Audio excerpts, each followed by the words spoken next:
Saya menghabiskan bertahun-tahun di media arus utama, bekerja untuk ABC, CBS. Lalu peristiwa 7 Oktober terjadi. Jerman era tahun 1930-an seolah muncul di depan pintu saya. Ada beberapa orang, Anda tahu, yang memposting hal-hal seperti itu. Bahwa orang Yahudi adalah hama dan kecoa. Propaganda mulai menjadi sangat buruk. Itu mulai menyusup ke pihak kanan. Kami di sini di konferensi KUFI, Christians United for Israel minggu ini. Dan saya sangat beruntung karena saya mendapat kesempatan untuk mewawancarai orang-orang paling menarik dan mempesona yang pernah saya temui. Salah satunya, saya bangga menyebutnya teman, Stella Escobedo adalah jurnalis pemenang penghargaan Emmy dan pendiri Stella News. Stella, selamat datang. Saya lebih beruntung bisa berada di sini bersamamu. Tidak, saya sangat beruntung bisa menyebutmu teman. Setiap kali saya melihatmu selalu di acara yang luar biasa, tapi tidak ada acara yang lebih baik daripada KUFI. Jadi terima kasih. Ya, kamu tahu Sarah, aku merasa bahwa meskipun kita belum saling kenal lama, setelah 7 Oktober kita telah menjadi sebuah komunitas. Iya, kamu tahu, kita telah menjadi komunitas aktivis yang benar-benar berjuang untuk kebenaran. Ya. Dan menurutku perjalananmu sangat menarik. Karena kamu sebenarnya adalah seorang pengungsi dari bekas Uni Soviet atau Uni Soviet pada saat itu. Yang mewujudkan impian Amerika, menjadi seorang jurnalis, dan kemudian mulai melihat semua hal yang dulu membuat keluargamu harus melarikan diri, kini muncul dalam profesimu sendiri. Tolong ceritakan perjalanan itu kepada kami. Dan bukan hanya profesiku di negara kita, di negaramu, di Amerika Serikat. Kamu tahu, aku adalah seorang pengungsi Soviet yang lahir di Uzbekistan. Dan aku diberitahu bahwa kamu tahu Amerika adalah negeri penuh peluang. Dan memang benar begitu. Tapi saat datang ke sini sebagai seorang Yahudi, aku juga diberitahu bahwa antisemitisme, kebencian terhadap Yahudi tidak ada di Amerika. Kamu tahu kalau kamu adalah seorang Yahudi. Aku tahu aku adalah seorang Yahudi yang tinggal di bekas Uni Soviet. Kamu tahu, kamu adalah seorang Yahudi. Aku tahu, aku adalah seorang Yahudi. Aku bangga dengan identitas Yahudiku. Kami hanya tidak pernah merayakan Syabat. Kami tidak pernah merayakan hari-hari raya. Ayahku berkata saat dia tumbuh besar, mereka merayakan Paskah Yahudi dengan menerima matzah di dalam sarung bantal. Itu dianggap sebagai kejahatan. Itu dikriminalisasi. Benar. Jadi kami tahu kami adalah Yahudi, tapi kami hanya tidak tahu makna di baliknya. Kamu seorang Yahudi. Dan memang tidak ada yang namanya Zionisme juga. Seperti kamu hanya seorang Yahudi atau bukan seorang Yahudi. Hanya itu saja.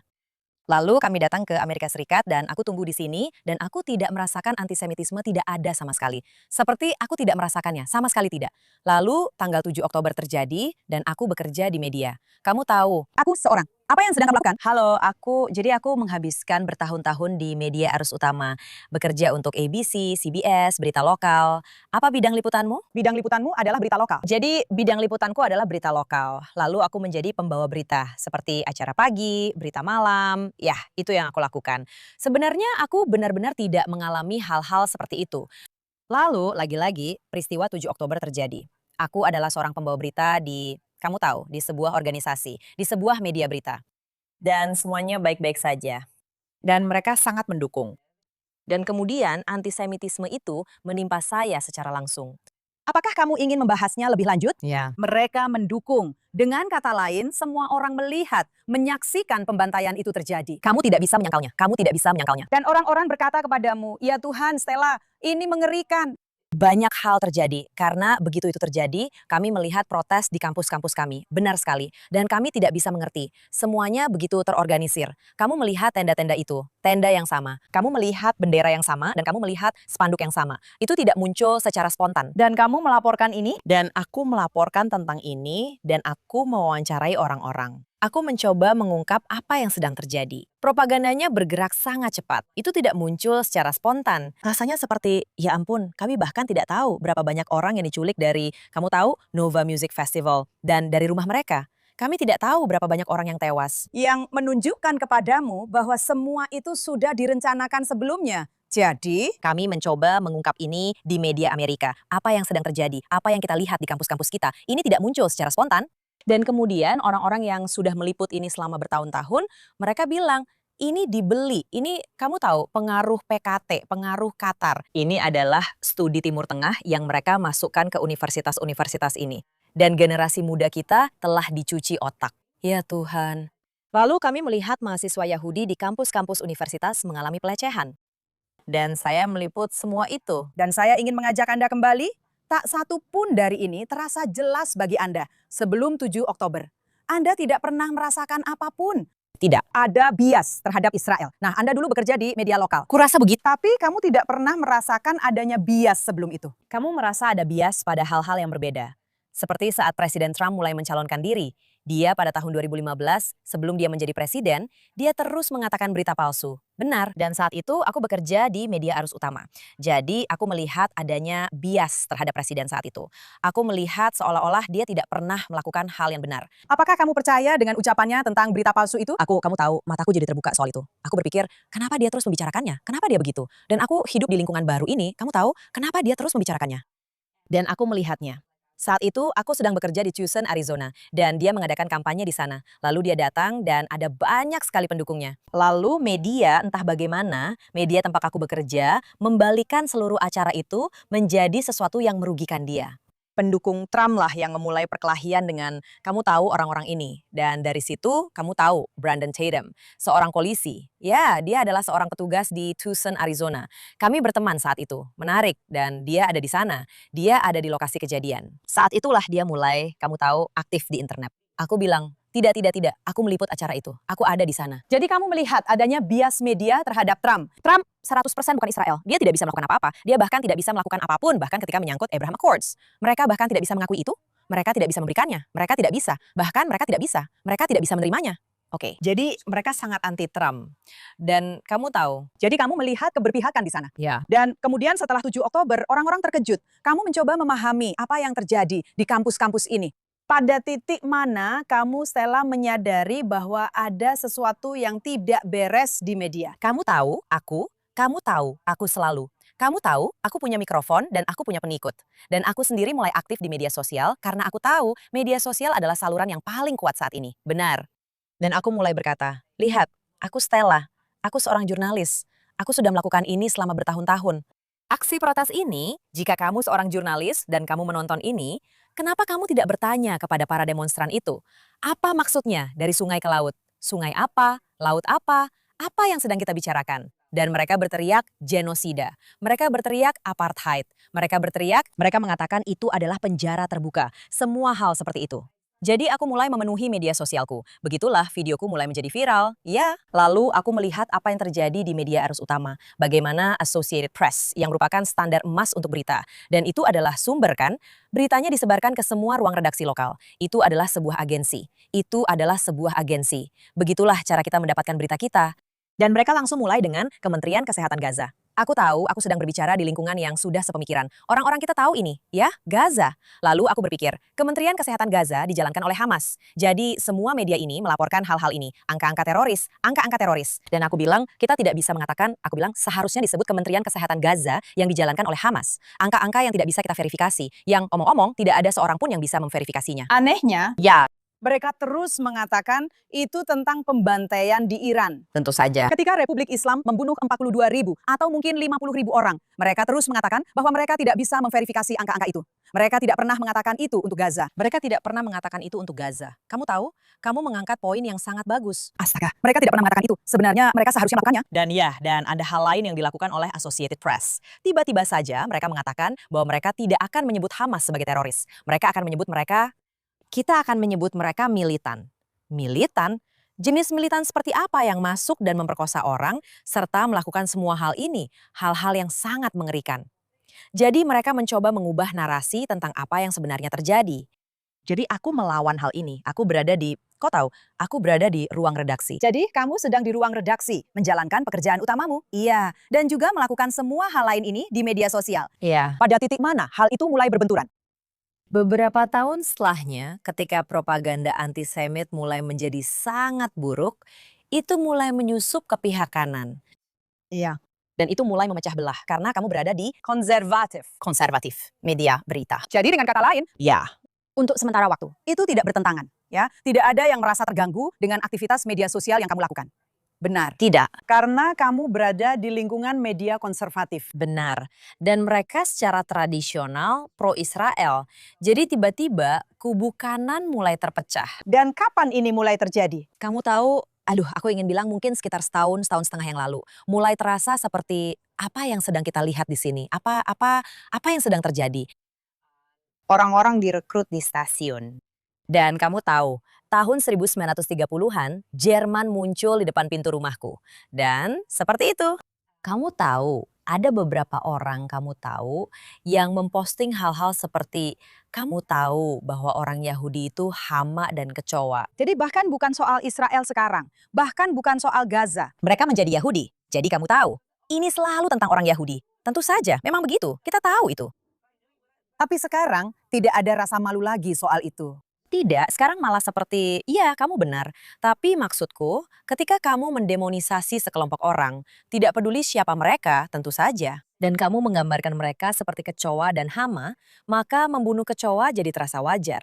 Jerman tahun 1930-an, jadi dehumanisasi. Pada tahun 1930-an, Jerman datang ke depan rumahku bahwa kamu bekerja sama dengan orang-orang yang sedang aku ajak kerjasama. Aku membawanya ke manajemen. Itu tidak dianggap serius seperti yang kuharapkan. Karena hal itu mulai meresap ke ruang redaksi. Dan aku telah membuat keputusan sebagai seorang jurnalis yang cerdas. Sebagai seseorang yang punya integritas moral.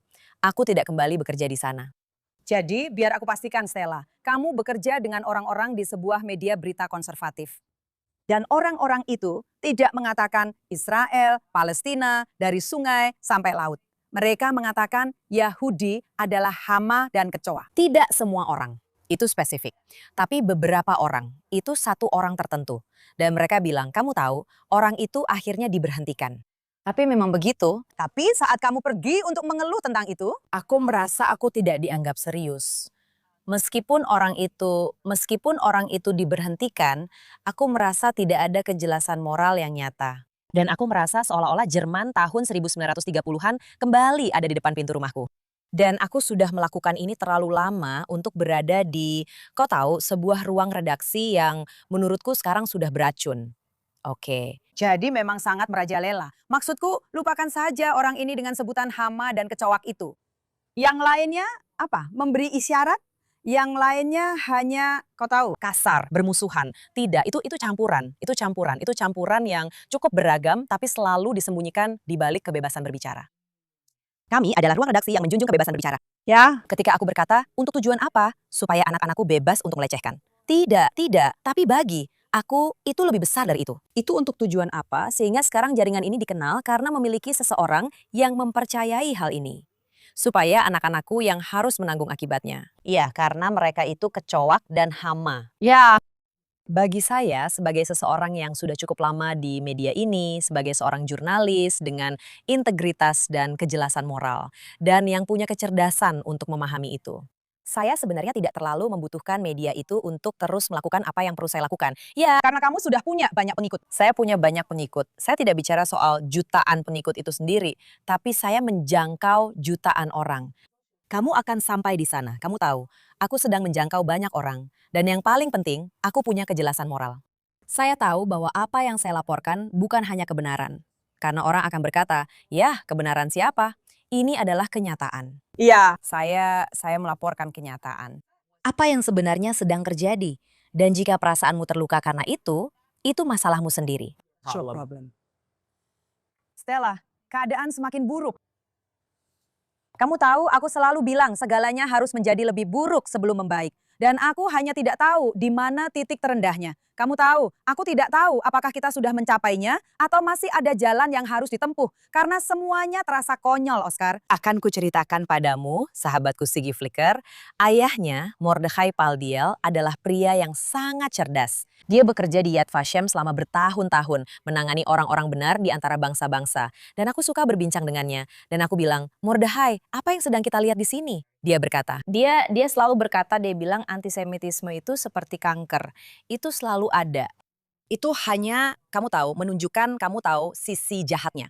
Dan sekarang kita hidup di masa di mana orang Yahudi disalahkan atas segalanya. Segalanya. Toiletmu rusak. Salahkan orang Yahudi. Kamu tidak mendapatkan pekerjaan itu. Kamu tidak mendapatkannya. Itu karena orang Yahudi. Itu karena orang Yahudi. Menyalahkan orang Yahudi itu gampang sekali kan? dan untuk mengalihkan tanggung jawabmu sendiri atas hidupmu sendiri. Ya, dan untuk menjawab pertanyaanmu, apakah ini semakin baik? Kamu tahu, tidak seperti Partai Demokrat di Amerika yang sedang dikuasai oleh Sosialis Demokrat Amerika, yang sebenarnya bukan sosialis, mereka adalah Islamo-Marxis. Iya, mereka sedang hancur karena partai mereka sedang dimakan habis-habisan. Gerakan konservatif sedang melawan balik, mereka juga sedang berjuang melawan dirinya sendiri, itu memang benar, tapi mereka berusaha sekuat tenaga.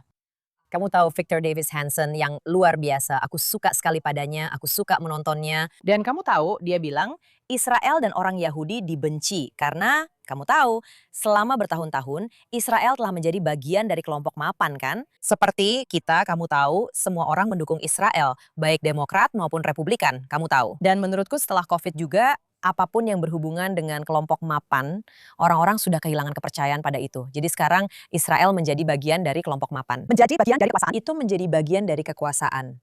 Jadi sekarang kita membenci Israel.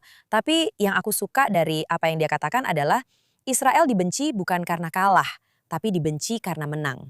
Dan karena, kamu tahu, Israel selalu dipandang sebagai sebuah negara kecil mungil yang mencoba membela diri dan dikelilingi oleh musuh-musuhnya. Dan sekarang menjadi negara yang sangat kuat. Jadi itu bukan korban lagi. Itu bukan korban lagi. Dan orang-orang di sini malah mengagungkan mentalitas korban. Iya, itu sudah menjadi identitas, bukan? Maksudku, iya. Dan tidak ada yang lebih dianggap sebagai korban daripada warga Palestina. Penindas versus yang tertindas. Iya, memang seperti itu. Dan kamu melihat ini di media. Apakah kamu melihat bahwa media pada dasarnya memang punya agenda dan mereka memilih fakta-fakta yang sesuai dengan agenda itu? Masalah dengan media adalah kamu tidak bisa benar-benar menggeneralisasi dan mengatakan media punya agenda tertentu. Semua ini sebenarnya dimulai dari universitas kita ya. Jadi ini bermula dari universitas di mana ada mahasiswa-mahasiswa muda. Waktu aku kuliah di USC, University of Southern California, aku tidak melihat hal-hal seperti itu. Dan omong-omong, saat semua ini terjadi, protes-protes itu, USC sebenarnya tidak benar-benar mengizinkan hal seperti itu di kampus mereka. Dan menurutku itu bagus.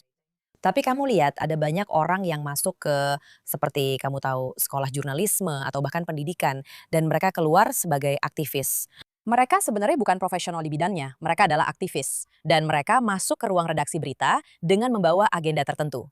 Dan kamu tahu Chair, organisasi Islam terbesar di Amerika, mereka punya rencana, direktur eksekutif mereka Nihat Awad, dia berdiri di atas panggung. Jangan hanya percaya kata-kata saya. Itu ada, kamu tahu, itu ada di video. Dan dia berkata, kita harus ada di gedung Kongres. Kita harus ada di media, karena Islamofobia omong-omong. Ya, oke. Bukankah mereka baru saja melakukannya? Bukankah mereka baru saja dikenai sanksi, dikriminalisasi? Jadi, di beberapa negara bagian di Amerika, mereka dianggap sebagai organisasi teroris. Tapi mereka bukan organisasi teroris di Amerika Serikat. Dan ada para pembuat undang-undang yang secara aktif mendorong hal itu. Menghubungkan. Kamu tahu, keuangan mereka katanya tidak begitu baik. Kamu tahu, diduga banyak hal. Tapi memang ada banyak hal yang terjadi di balik layar. Dan kamu tahu, CARE sebenarnya adalah organisasi kecil yang menjadi ko-konspirator yang tidak didakwa dalam kasus pendanaan teror Hamas terbesar dalam sejarah Amerika Serikat dan di masa pemerintahan Obama. Jaksa Agungnya, Eric Holder, menghentikan kasus itu. Dan kemudian cair menjadi seperti sekarang ini. Wow, iya. Dan banyak dari para pemimpin cair ini, kamu tahu, direktur eksekutif, mereka dulu ada di kampus-kampus saat protes-protes ini terjadi. Mereka adalah orang-orang yang sama, iya, dan mereka tidak menyembunyikan apapun yang mereka katakan. Kamu tahu? Dan omong-omong, semakin radikal kamu, semakin baik untuk DSA. Ya, maksudku, Palestina menang di pemilihan pendahuluan Demokrat New York. Palestina ada di surat suara. Semakin radikal kamu, semakin kamu anti-Israel, kamu menang. Itulah yang sedang terjadi. Dan menurutmu, apakah DSA ini akan berakhir menjatuhkan Partai Demokrat atau menurutmu Partai Demokrat yang akan pada suatu saat punya keberanian dan keluarkan mereka? Kamu tahu, itu pertanyaan yang bagus. Mereka seharusnya punya keberanian untuk mengusir mereka. Tapi menurutku DSA sebenarnya menarik suara anak muda. Bukan hanya suara anak muda, mereka juga menarik Partai Demokrat lebih ke kiri. Ya, jadi kamu punya Kamala Harris yang pada dasarnya memanggil Mandami karena dia ingin maju lagi. Kamu tahu, dia seharusnya begitu. Ya, itu cara terbaik untuk membantu Partai Republik menang. Best way of the Republicans winning. Tapi mereka menarik Partai Demokrat semakin ke kiri. Itulah yang sedang terjadi. Jadi kecuali mereka melawan, mereka akan kehilangan partai mereka ke tangan kaum komunis dan Islamo-Marxis yang akan menjadi para Islamis akan memakan mereka hidup-hidup. Dan ketika Anda mengingat kembali bagaimana Anda tumbuh di rezim yang represif, apa yang Anda ketahui yang tidak mereka ketahui? Itu komunisme Tidak ada yang gratis. Iya. Maksudku, orang tuaku sering bercerita, aku masih kecil waktu pergi, tapi aku lahir di bawah komunisme. Iya, dan ibuku bilang, kamu tahu dia menonton ini. Lalu dia tertawa, dia bilang, apa mereka benar-benar percaya ini berhasil? Dia bilang, semua orang mendapat gaji yang sama. Kamu tahu, nenekku punya 10 anak, nenek dari pihak ibu. Semua orang mendapat gaji yang sama. Lalu aku bilang, Bu, tapi bagaimana kalian membeli sesuatu kalau tidak punya cukup uang? Barter uang? Orang yang bekerja di hotel mencuri selimut, mencuri bantal, lalu kalian membelinya dari situ.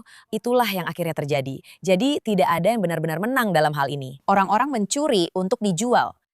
Kamu harus antre untuk roti, yang belum tentu kamu dapatkan karena stoknya hampir habis. Maksudku, Dan anak-anak ini hidup dengan penuh privilege, mereka tidak tahu. benar-benar mengerti. Karena mereka hidup dalam demokrasi, mereka benar-benar tidak mengerti.